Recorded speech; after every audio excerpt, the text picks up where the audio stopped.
Hey guys, Boganor here. Welcome. And today we're taking a look at, no, not Thor, as awesome as Thor is. Today we are going to take a look at Theros, the new Ice Ranger. Elithen Ice Ranger. Theros looks like, kind of looks like Daedalus, but according to the guys at Natural Motion, he is the brother of Vixia, according to their lore. So there's Theros in all his glory. His bow's pretty cool. It's got kind of a almost like a recurve bow as opposed to a compound bow, but you can tell that he's definitely ice. Now let's take a look at his bear stats at level 60. You can see 62,000 health, almost not quite 12k damage, no resists, 5% armor, 30% armor piercing. I don't have any relics on him, but here's his skill set, which is really interesting. You get 3 Imperial offensive skills and you get 2 Archer X skills. So this particular one has Imperial's armor piercing, Archer's armor, Imperial's critical, Archer's damage at 225%, and Imperial's armor piercing again. So lots of armor piercing, lots, a little bit of critical, and lots of damage for the archers. So what I want to do is let's just find a random land here. Take a look at the troops buffs just with Theros himself. We got the 110% armor on the archers and 4,700 damage, which is pretty good. Now the Imperial buffs are 74% armor piercing, 36% critical, and no health or damage buffs. So that is just the Titan himself. That's what these troops look like. So what I want to do here is I'm going to go through and we're going to take a look at the relics that are available in the event, the Shiver event. The first relic that we get is the Ice Cuirass. Ice Cuirass gives us Titan resistance against ice, 30% Titan armor, and 40% Titan health. So that is a Titan-only relic, but it's not tied to just Ice Titans. You can use that on any Titan in the game. So nice general all-purpose relic there. Now the Ice Gauntlet is tied to Ice Titan, or Titans with ice damage. So you get 50% ice damage there. And the boost there, that relic gives the Imperials, brings the armor up to 30%, which is nice. The next relic is the Ice Helm. The Ice Helm gives us 50% ice damage, 40% Imperials health, and 50% Imperials damage. So that is the last reward in the event. So let's take a look at the Imperials now. We're at 16,000 health, 4,596 damage, 30% armor, still at 74% armor piercing, but critical is up above 50%. So there are some more relics available in the event. We're going to take a look here and see what the Frostbow with its Imperials damage and Imperials critical can do for our Imperials.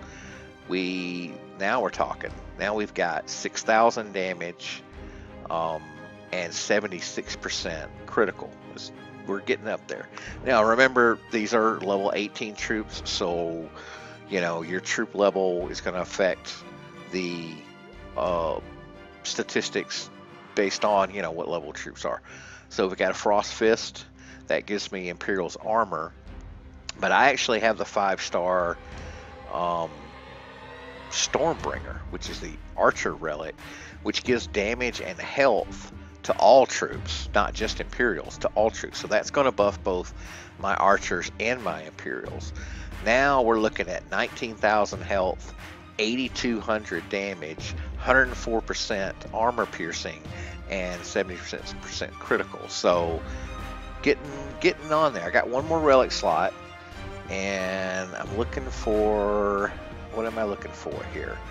The Force Bow would be the Titan and Imperials resisting its range, which might actually be pretty good. But the Frost Fist, the Ice Hammer, Ice Hammer gives me Imperial's damage and Imperial's armor piercing. So 50% Imperial's damage and 60% Titan ice damage.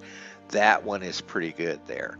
You could kind of go back and forth there and see what helps, but now I've got them over 10k damage and 134% armor piercing. So pretty good. If we take a look at the 4-star Frost Fist versus the Ice Hammer, you can see that my damage is 8200 and my armor piercing goes down just a bit. My health is 19,000. So I'm thinking I couldn't decide here.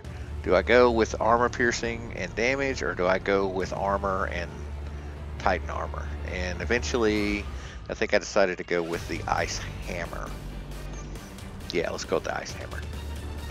Not too bad, not too bad. All right, so now this one, I found a level 60 Astaroth with a level 19 troop, level 19 and level 20 troops. So this one was pretty fun. There's a Astaroth is one of those Titans that you don't see a lot of, and to have this one at level 60, and you can see there his relics and the spells that we're going up against. Ran out of troops here, so this is a test account, guys. It's not my real account, so I'm just gonna fill up on troops here. And let's go see what is up with Astaroth. And what map did I get? Okay, so it's a level 15 land, so the first troops are kind of lower level than me. I got level 18 troops on my side.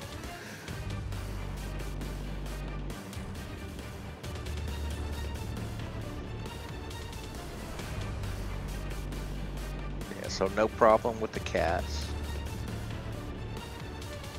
Not quite a one-shot on the Imperials. It leaves a few. And then Astaroth is just kind of hanging out there. So let's go get him. Let's go get him. Let's go get Astaroth. We can see if we can wake him up.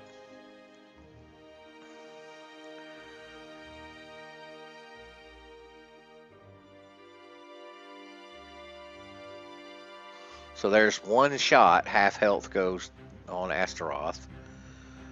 Not, alright, so there's 2 shots and one more takes the Astaroth out. So no problems at all with Astaroth there.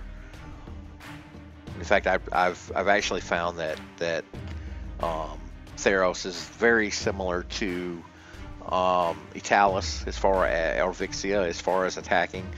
What I'm interested to know is what is he gonna do on defense?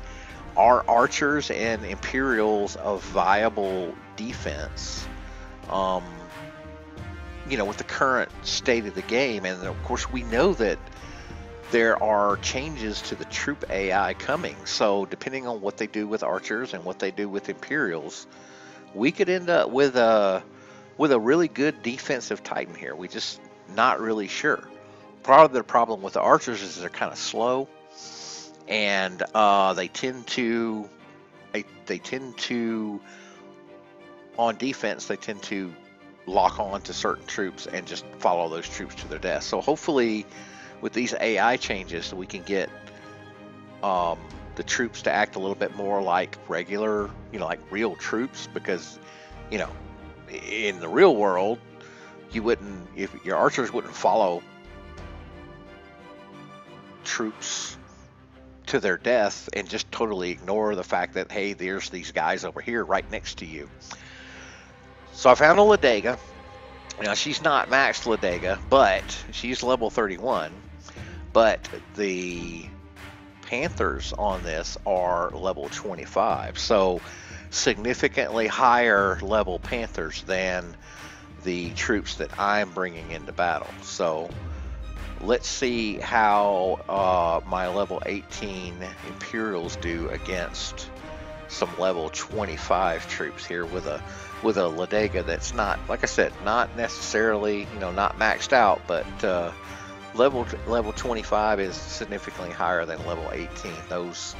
those last, you know, 23, 24, 25 levels really, those stats on those troops really jump up there. So this map is, I like to take out these troops on the right first before I start dealing with the troops on the left, and I'm going to leave most of my archers and Imperials alone, and instead of kiting, I'm going to do what I like to call fishing, which means that I'll just leave them there and use those troops as bait and allow the Ranger Titan to do most of the work.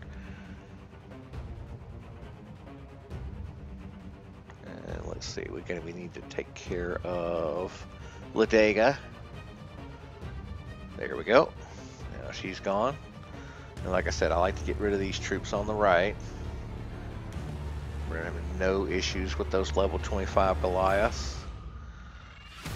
Now those Panthers are just destroying my archers, and they literally are just eating them alive. But it's okay. In my opinion, troops are disposable, and you're supposed to use them.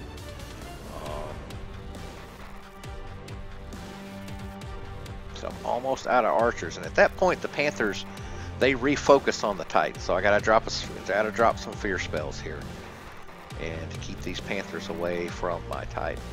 But you can see 3 or 4 of those. Whoops! There goes the Ranger bug, where they just miss and shoot off the map. And one more fear spell, take that Goliath down, and the last of these Panthers, and we will have no problem. So no problem with level 25 Panthers using the kiting / fishing method. I'm not sure if exactly how Theros is going to work out in the current meta. I'm really interested to see how this is going to work and what changes they're going to make with the AI of the troops, because that's going to be a big deal. Well guys, that's it. Here are Theros' stats once again, and another look at his skills. The standard Ranger skills, the huge difference with Theros is you get 3 Imperial offensive skills and 2 Archer X skills. So Archers and Imperials is the combination there. I want to thank everybody for watching. Come back soon. If you're not subscribed, hit that subscribe button. If you like the video, hit the like button. If you think I should stop YouTube altogether, hit the thumbs down. All right, that's it. We'll see you later.